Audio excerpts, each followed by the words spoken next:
এই হচ্ছে আমাদের গ্রামের পরিবেশ, কি অসাধারণ। এই যে বসে আছি নদীর ধারে, এই যে নদী, এটা যমুনা নদীর শাখা নদী, এটারে বলে যমুনাশ্বরী নদী।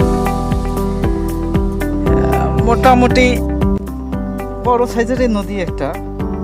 সামনে একটা ব্রিজ আছে ওইদিকে, এটারে নাগেরহাটের ব্রিজ বলে। এখান থেকে 2 মিনিট হাঁটলেই সামনে দেখা যাবে।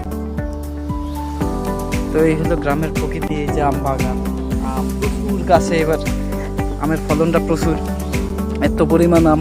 আমের বাজারও বর্তমান ভালো, গাছ থেকে আম পড়তেছে, টুস টুস করে 2-1টা পাকা পড়তেছে, খাইতেছি, ঘুরতেছি, ভাত খাওয়ার প্রয়োজন হয় না, আম খেলেই পেট ভরে যায়। তো এই ছিল